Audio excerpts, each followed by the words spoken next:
Good evening, everybody. Welcome to Wigan Fan TV, the London Broncos preview, the Hull FC post-mortem, lots of other things in between. Shaun Edwards, Steve McCormack, Widnes, and after the debacle of last night, not the debacle, the chaos of last night, I think is fair to say. Yeah, debacle's probably unfair, but Matt, welcome back. Do you want to, if anybody hasn't seen your show from last night, do you want to give a little bit of an insight into what happened, if you can remember? Yes. I seem to remember, and I have tried to expunge most of it from my memory. I seem to remember somebody was really insulting towards Yorkshire people. I remember dogs, lots of barking, and then it just went black. Everything went blank after that. Apart from that, it was really good. That's a pretty good summary. I mean, all those things that detracted from the episode were completely my fault. The dog barking was my dog. I think I may have been responsible for the blackout as well. I've just confessed to Matt. But anyway, moving on. Matt wearing a shirt tonight that reminds us of happier times with Adrian Lam in 2002 in the Challenge Cup. I'm just keeping it real and reminding everybody of sort of 1997 and everything that you want to forget. So, right, let's get started. Rather than focusing on the Hull FC game first, we will talk about that. Matt, Shaun Edwards, talk to me. What's going on? I don't know what's going on. As far as I was concerned, he'd signed a 3-year deal. And the thing that surprises me is I never really thought of Shaun Edwards as a sort of bloke who would kind of turn his back on something like that. I don't think he's the sort of bloke who'll sign contracts left, right and centre just because it takes him on a whim. And similarly, I don't think he'd walk away from a contract. I think he's always been a man of his word, and that's part of, who he is. And so all this surprises me, shocks me a little bit, if there's any truth in it. I mean, I think the thing that you just touched on there is the loyalty. There's a reason why we have an interim manager at this moment in time, and it's because of Shaun Edwards' loyalty to the Welsh job. He didn't want to leave the Wales job before the 2019 Rugby Union World Cup. So that's, to me, speaks volumes more than any of the comments that Shaun Edwards can actually make, is the fact that he is not breaking his contract with Wales Rugby Union to move to Wigan any earlier. I can't imagine that he would break an agreement. I assume he's signed a contract with Wigan. If they haven't, then I think questions need to be asked at the Wigan end if he hasn't actually signed up and he's just sort of had a handshake. That cannot have happened. But for me, I personally think that Shaun Edwards enjoys this kind of stuff. He hates doing the media. He's the most socially awkward person, or sort of media awkward person that you could possibly imagine when you watch him on the telly. He doesn't like doing it, or it may be an act. But what I do think he enjoys doing is things like this. And I do. If you remember, if anybody watched the Golden Point episode that he did after him and Adrian Lam were announced earlier. Mid last season, he was just so awkward all the way through it. He was moving the table. He had like a note in his pocket and he was like trying to read the notes. He didn't want to answer some of the questions. And that's just Shaun Edwards, I think. I think that's just one of the things that happens with him. Matt, do you expect him to be the Wigan coach next year? Or do you think, is there an element of doubt in it? And do the club need to clear this up, whether it's hearsay, whether it's rumour, whether it's truth? Is it important that Radlinski and Lenigan come out and sort of just clarify matters? I think it is, actually. And normally, I'm all for the club keeping things under wraps. I'm all for the whole business of we never comment on rumours, because I think, by and large, that is quite healthy. But this is something that I think is a little bit different, and I think it would be good for Radlinski and Lenigan to come out and actually make a statement on it. What worries me in the fact that they haven't is that maybe they're as in the dark as we are, and maybe they were sat there listening to this interview with Shaun Edwards, and their mouths were falling open. But actually, you make a good point about him. I remember meeting him in a car park halfway between Darlington and Barrow, and I took my mate from Darlington to see a rugby game. I think it was in Barrow, and in the car park on the way back, we bumped into Shaun Edwards and his dad. And Shaun Edwards asked if we wanted to go for a drink with him. But then he heard my mate from Darlington talk. It was clear that neither of them could understand a word the other one was saying. And so he just kind of shuffled off uneasily into the background. And I thought, there's a guy who's not going to find media that easy in the coming years. So I can see what you're saying, yeah. Yeah, as somebody that lives sort of like 4 miles away from Darlington, obviously a Wigan fan, I can sort of understand. Yeah, I can understand why there might have been a sort of communication issue between the two there. Philip Tomlinson says clarity is needed because we want to book our Challenge Cup tickets for the 2020. That's the optimism that we want to see. A little bit of arrogance, but never mind. That's Shaun Edwards in a nutshell, really, isn't it? So I think we expect Shaun Edwards to be here. I think part of the Shaun Edwards thing as well is he's looking after himself. Perhaps the comments aren't particularly the best at this moment in time, but he has said that he would like perhaps to go back to rugby union. I think he's just keeping everybody interested in him. He's got a short lifespan as a rugby coach, but he wants to keep in demand, I guess, with the rugby union elements of it. And he did say, didn't he? He wants to still be coaching when he's like 80 odd years old. When he's so. Can you imagine what he'd be like? You can imagine him coaching at 80 though. You're just like this little old man. He'd look like a rugby ball himself, wouldn't he? He'd look like a little wrinkled rugby ball with little legs and arms coming out of it.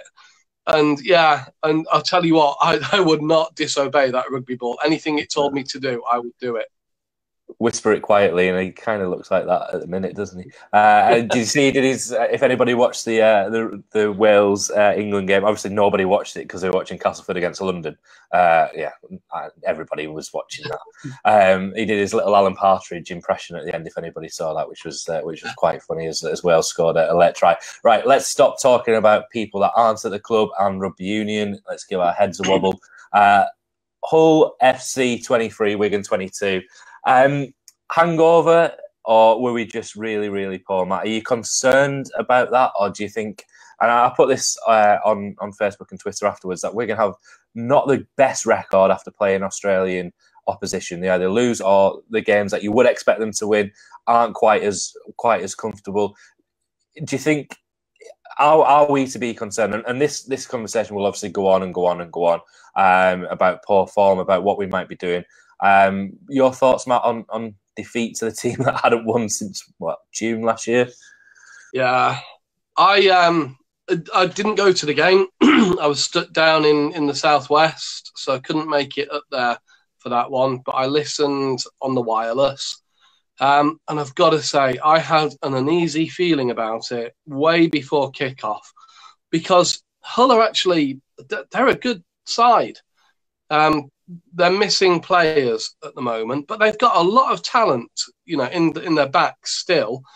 Gareth Ellis coming back was ringing alarm bells, and sooner or later they're going to win one, aren't they? That losing streak was not going to carry on forever, and I had this really sickening feeling that it was going to happen. Now, I must admit, while listening to the match on the radio, I did think, we're going to just about take this. We're going to just about take this.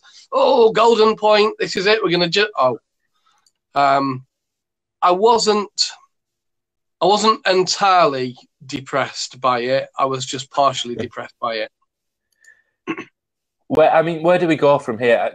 What I've decided, what I want to talk about, and what I spoke about on the show last night, and you'll know this, Matt, is I'm a big fan of research, academic research. Yeah. With people, qualification is 2 GCSEs and above. So what I've decided to do is do a little bit of not research, but just define something. And I think as Wigan fans, we can all relate to this. So what I've defined is an illness, an issue that we all suffer with as Wigan fans.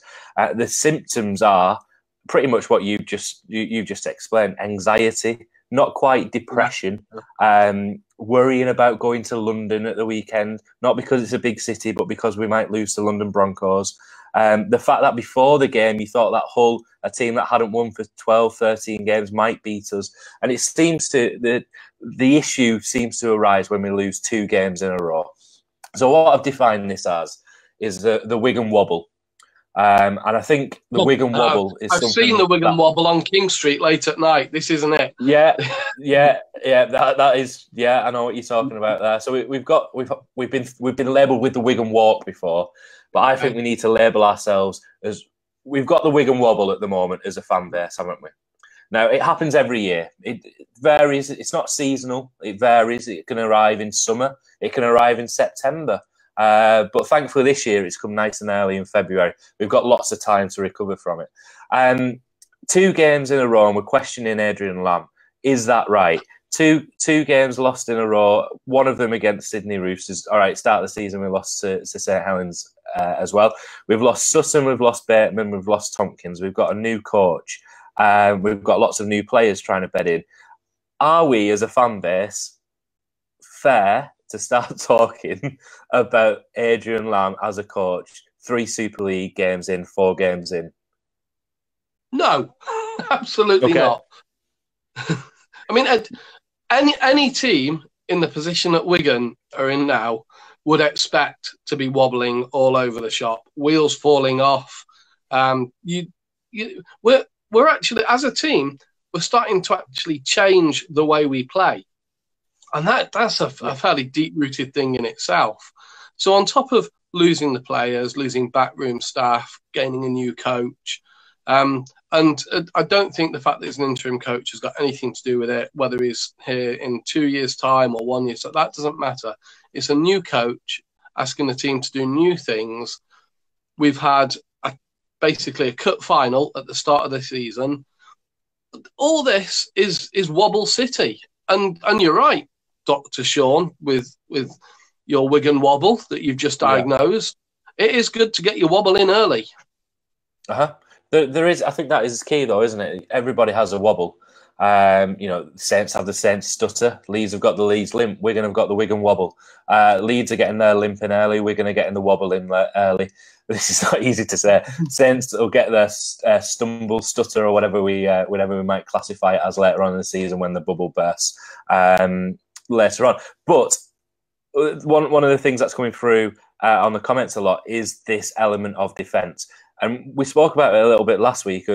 Does trying to improve the attack naturally mean that your defence is going to fall off? And I can't see that there's a direct correlation between being better in attack means that you've got to be worse in defence. But that seems to be the focus at this moment in time, is that Adrian Lamb is being beaten with the comments that he made when he first signed to be the Wigan coach about an attacking flair, a new attacking style. He's labelled himself, unfortunately, with that, and that ultimately is perhaps what he's going to be judged on. Are we seeing a demise in the defensive play because A, these players haven't that much together, or B, because it's just a new structure and it's the start of the season? Should we be worried about that defensive sort of, poor performances really in terms of defence so far? No, got nothing to do with it. We've been hit by injuries. Club's mouth fell off after one tackle. Sargentson got injured.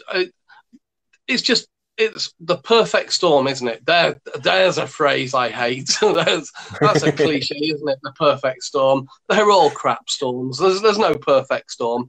But that's what's happening. All these little things have combined at the start of a season. All this stuff, it's easy, isn't it? It's easy to say, we're concentrating on attack, so defence is bound to go wrong. That's hot air, I'm afraid. All it is all the things we've talked about, all coming together, and we'll get through this and we'll get out of it. In terms of moving on and looking at we'll talk about the London game in just a moment, but what do you want to see from this Wigan side? Is it an improvement all over the field? One thing that Adrian Lamb, I thought, was very good at doing from the St Helens game to the Leeds game was after the Saints game, he pointed out the issues that he saw in the game. Mm-hmm. I think one was like the kicking game or something else. And then in the Saints game, you could actually see that improvement. If you're looking for it, it looked like they addressed it. Now, I think Saints to Sydney, I'm calling that a little bit of a write-off because of, like you say, it's a cup final at the start of the season. And after such a poor start, after 10 minutes against world-class opposition, game plan goes out of the window, unfortunately. World Club Challenge to Hull. Yeah, it's unfortunate. I think mentally it's really difficult to go from, let's face it, it's like you're going from playing Sydney to Hull. It's like going from Sydney to Hull. It's like being that disappointed, isn't it, really? I mean, the only thing that connects the two is bridges. But mentally, to get up for that game, to play Hull, I mean, it's got to be difficult, hasn't it? So what is the improvement that is now needed, do you think, on Sunday? I just think we need to get back to where we were prior to the Sydney game, because what you said is dead right. After St Helens, Lamb pinpointed what was wrong. There was improvement. Exactly the same after Leeds, and we saw that, and we saw the improvement. And after the Sydney Roosters game, same thing again. And then this Hull game, and if you looked at the interviews with Lamb after the Hull game, even he was mystified by it. And, he brought up for the first time attitude. And I think, what it was that hangover from the Sydney game to the Hull game. I think that's perfectly reasonable. I don't like it. As a spectator, I don't accept it. But I think it's reasonable in the sense that I can understand it. That's, I think you've just picked up on the point there, isn't it, about Lamb's interview saying attitude. That worries fans. When the term attitude is used and they weren't quite up for it, or there wasn't the attitude, they weren't keen for it, that's when people then start questioning it. And I don't think it's naivety on Adrian Lamb's part, but I think he's learning this as well, isn't he? He's obviously a very good coach. He's learning his trade. He's plied his trade, as an Australian assistant coach, as a PNG coach with the Roosters. He knows what he's doing. But that element of it, I think, particularly in the bubble that is Wigan, and how we are as a collective as Wigan fans, sometimes little comments like that can be taken a little bit too far. And I'm sure he didn't mean what he said, but I think it was a mental block trying to get up for a game against a team, let's not forget, had 2 weeks to prepare for that game. They had 2 weeks to focus on Wigan, 2 weeks to find their weaknesses, and they were playing up against a patch Wigan. I'm giving them lots of excuses here, Wigan, and fair play to Hull. They beat us fair and square. I think everybody that reflects on that game would say that if Hardacre kicked that conversion at the end of the game, it would have been, we've got out of jail here, haven't we? We've got 2 points. We need to move on. And it might have papered over the cracks a little bit as far as Wigan are concerned. A defeat means that we've got to improve against London and we've got to see changes. My concern, I'm going to throw this at you, this is partially previewing the London game, I guess. We know that there's going to be changes against London. Today, Adrian Lamb's pretty much said that Hamlin's out, Greenwood's out and Flowers out. Tony Clubb should be back from the dentist, and Morgan Escaray, Morgan Escaray will be back in the team. I've got lots to say about Morgan Escaray. I feel like he's a very good player, but people are making him out to be the Messiah. He's not the Messiah. He's just a very naughty boy.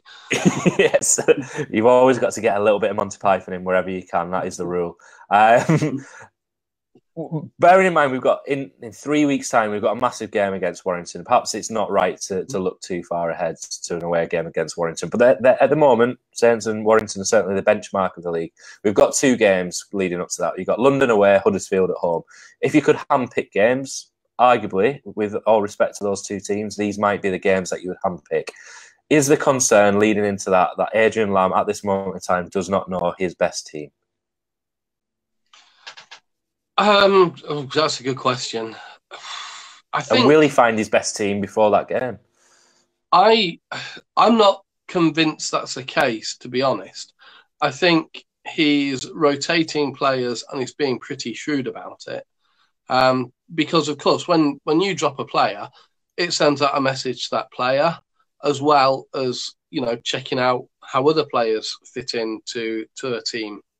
So I would like to think, and maybe this is just me being optimistic, but I'd like to think that he knows pretty much what his best team is, but he's just kind of checking the nuances of playing different people together, maybe giving people a little bit of a nudge. The likes of Navarrete, who, he didn't play to his best standards against Sydney. Hopefully he'll be back on Sunday, back to his best. I like to think that Lamb is pulling the strings and he knows what he's doing. I'd like to think he's already got some idea of who's going to play against Warrington. And I think he probably has. I mean, we go back to the start of the season. He obviously had a team in mind for Saints and Leeds. He didn't make any alterations, did he, between those games? That was his best team. That was his strongest team coming out of pre-season. Do you think the confidence in him that he has in that team has now been dented because of these performances, and because that best team that he has perhaps isn't the best team that he could have, if that makes sense? And the rotation, Tautai came in. Didn't have. I mean, of all games that you could imagine Tautai having, what did he do? Gave away a penalty, got Simbin, gave away another penalty, got subs. In terms of, I think that was his first game since the game that we didn't do the commentary on. Do you remember that, where we just sat there and talked about the game, but it wasn't a commentary? That was his first game since then. Commentary. Yeah, has he not played since then? He's not played. He got sent off then and never got back into the side. Didn't get sent off. Sorry, he got disciplined during that. Got put on report during that game, and that's his first game. And that's you got your first game back. You started a campaign last week to keep Navarrete in the side, and then he gets dropped.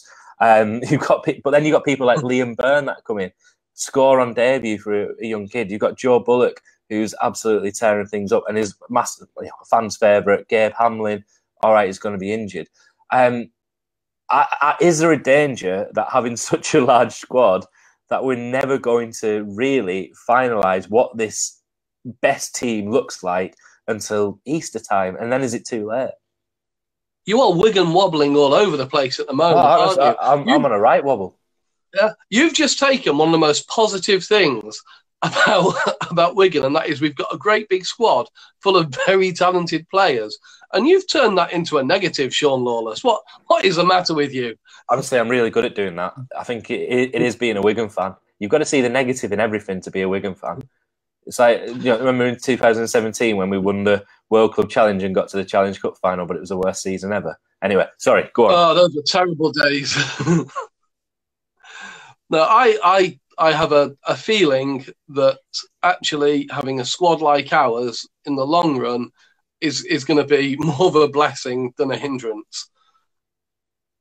Yeah, absolutely. And I guess the point that with three games in, round 4 coming up, my concern is that Saints and Warrington know what their best team looks like, and at this moment in time, they look like the runaway teams early on, and we know that doesn't always end well. What this structure brings there and thereabouts, as we get down, sort of July, August time, who knows what's going to happen. But you look at Wigan and you look at Leeds, and you feel that they're sort of quite similar in as much as they're both new coaches, new teams, trying to figure out where they're going with that. But what do you want to see on some? Go on, Matt. You might have a point there. You might have a point. I'm not sure I totally agree with it, but just rewind a bit. When Price started at Warrington, when Holbrook started at Saints, right? So when those two teams, whose coaches now know their best team, when they started, it wasn't a perfect start for either of them, right? It was a bit wobbly in both cases, but be honest, at the time, you knew that both teams had got good coaches and that they were going to come good, didn't you? You knew that. Even though it was St Helens and Warrington, and you don't like to say it, you knew that those coaches were going to come good for those teams.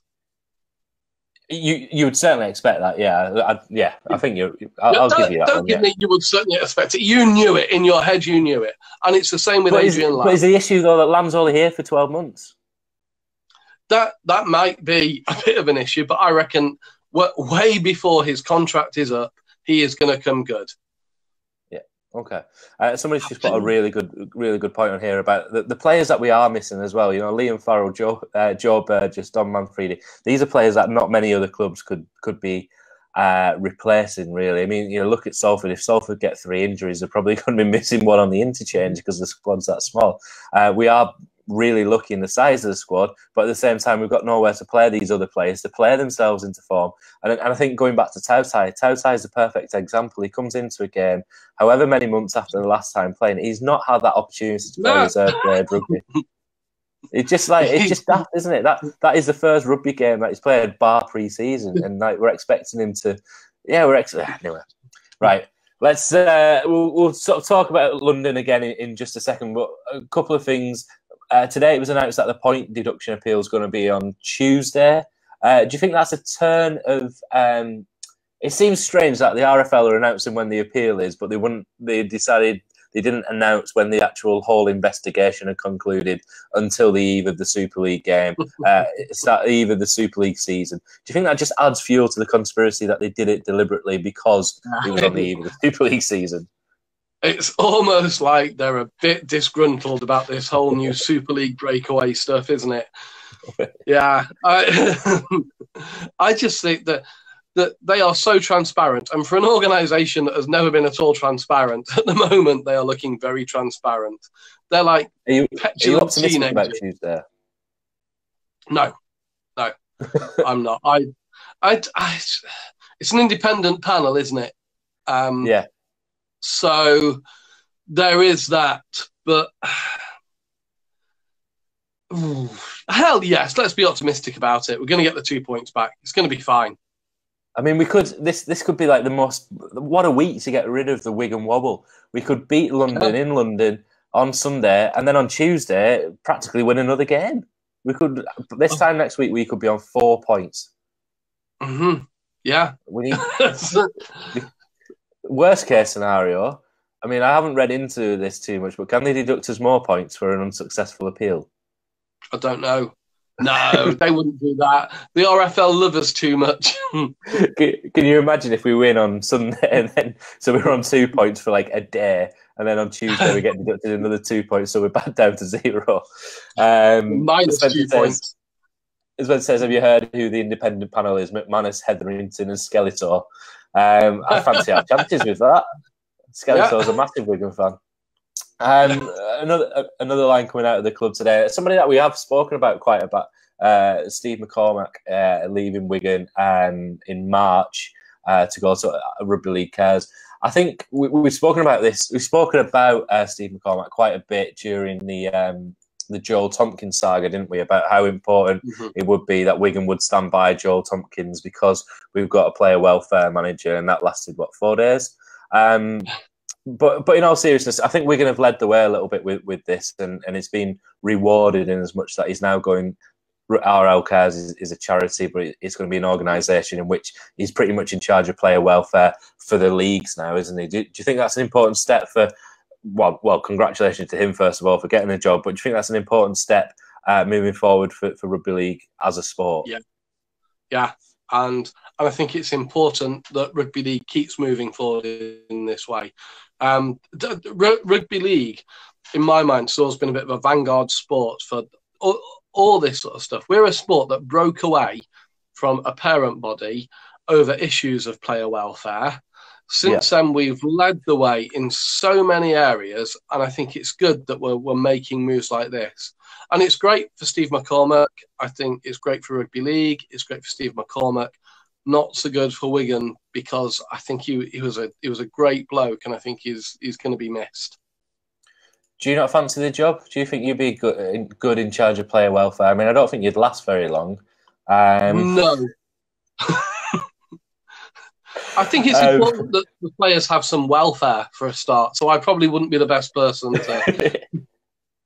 Well, I mean, this is, it's obviously such a really, really important thing, and one thing that I saw during the week, which I think we've got to be mindful of in Rugby League. We've got State of Mind, we've got Rugby League Cares, we've got all sorts of things that are really good at looking after players physically and mentally within the sport. And I think, I don't know if you saw this as well, there was the petition that went on and change.org. That's some disgruntled rugby fan, probably a Leeds fan, because of the game that Leeds were involved in, which was Robert Hicks. Saints versus Leeds. The next day, there's a change.org petition, get rid of Robert Hicks. Now, it's not great. Everybody gets disgruntled at referees. Hell, he was in charge of the Wigan Sydney game, and I don't think he had a particularly great game there. But let's just think about little things like that. I think as fans we need to be mindful of.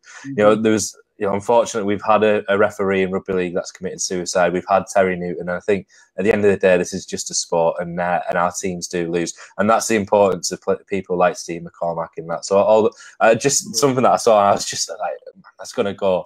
Yeah, That just doesn't look great, does it? As a sport, I mean, you've got Castleford tweeting about lost ferrets a few weeks ago, and then you've got that. I mean, if you want to look like the most northern backwards sport, that's the way to go about it, isn't it?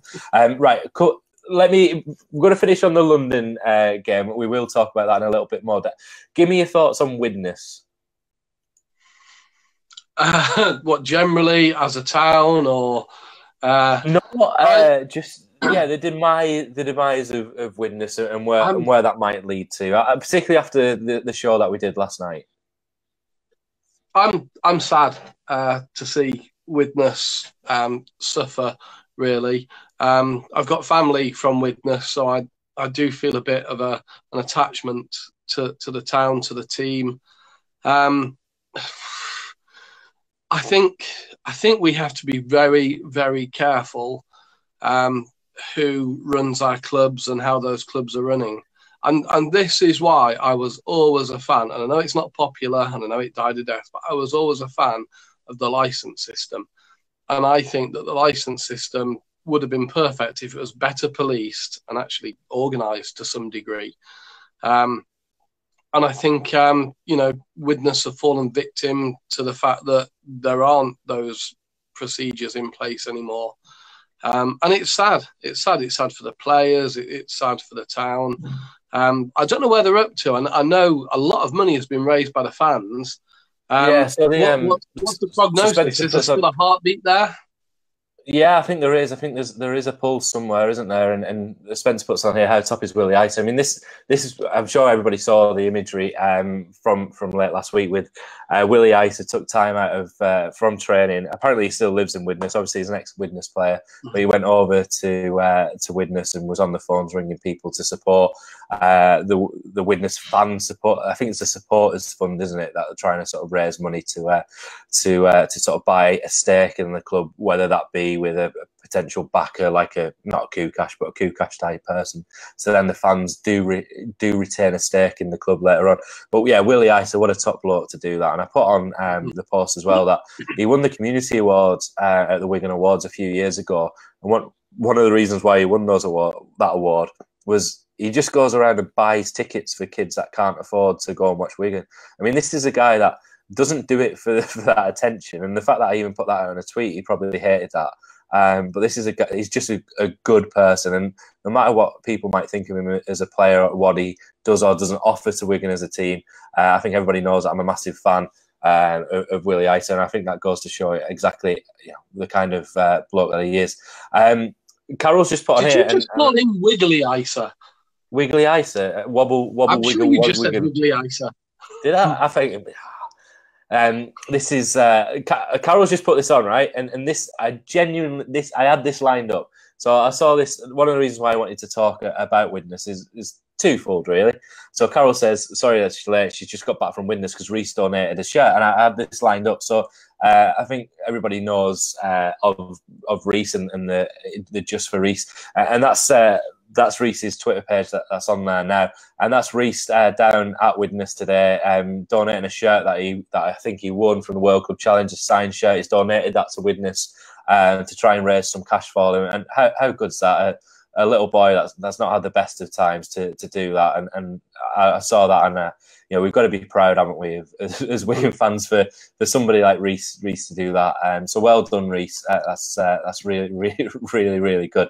Now, the reason why I saw that, and I thought, hey, they got in touch with him, because I did exactly the same thing last night. And do you know what? Widnes didn't get in touch with me. Now, you might remember, Matt, I've been trying to get rid of a Frank Paul Nuasala shirt for quite a while. That is the message that I sent to Widnes last night. This is a club that's in administration, right? They have no cash, nothing. So last night, when I saw they were doing the auctions, I got in touch with them and said, I've got a really nice signed Frank Paul Nuasala shirt.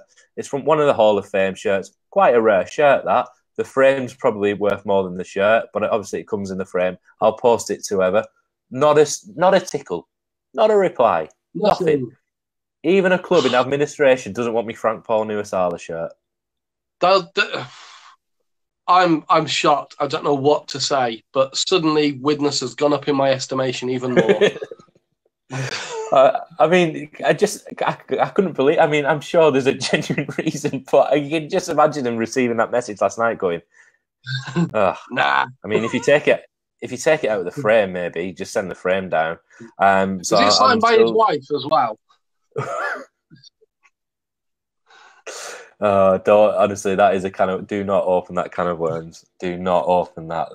That leads to places that we, yeah. That Instagram post, I think I've still got screenshotted somewhere. But yeah, so Widnes, the club that's just been deducted 12 points, that is in administration, that can't afford to pay its staff, unfortunately. Don't want my signed Frank Paul Nuasala shirt to donate. So there you go. But well done to Reece. That's the most important thing. Well done. So right, Sunday. Let's focus on Sunday. Matt, okay. Hopefully you'll be there. So if anybody sees Matt, I don't know, give him a punch in the arm or something. And I'll be there as well. Obviously, just buy me a beer. You know, that's the way it goes, really, isn't it? So what do we want to see? Now, Spencer put on before, you want to see a good performance and a nil. Is it the win? Is it the performance? Or are we at that stage now, after the Wigan wobble, going through the Wigan wobble, that we need a confident performance and a very, very good victory that sets us up moving forward?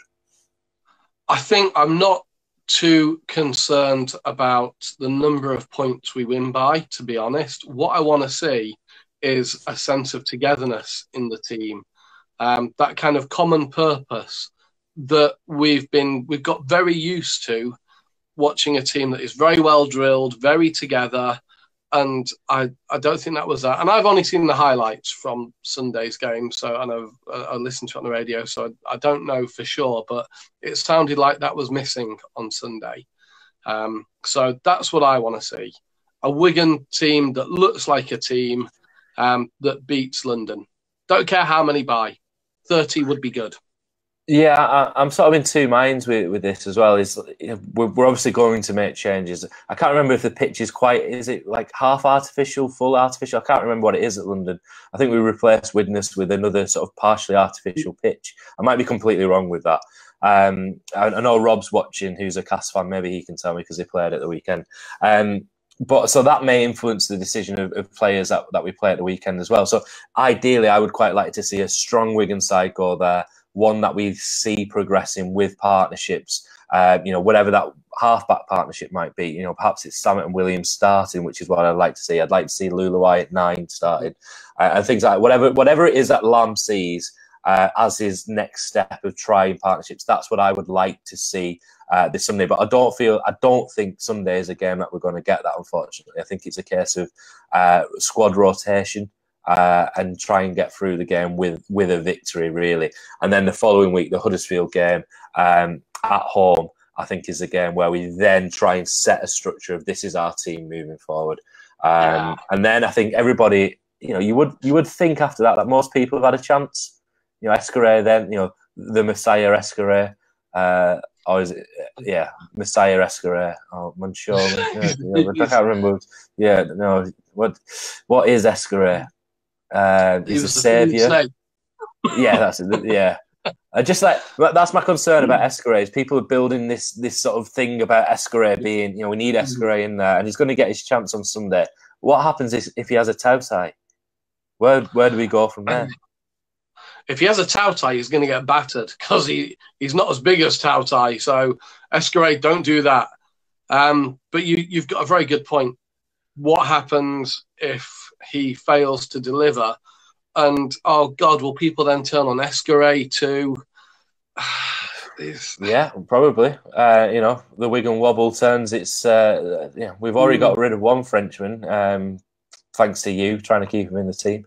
Rob says the pitch feels like grass to walk on, loads better than Widnes, circa 2018. So I think that will have an effect as well, perhaps, on who plays is, anybody that's got dodgy knees in that side, I can't imagine will be tested on that pitch. We've had some horrendous injuries at Widnes over the years, and that might play an influence. What's the score going to be on Sunday, Matt? I think Wigan 26, London 12. Okay, I'm hoping that this for me has to be a week in training where the defence we just iron out any questions about the defence, and I think keeping London to one score has to be one of the aims. I know that's going to be hard to do. Keeping any side to one score but that's what personally I want to see. I want to see a sort of 28-4 victory.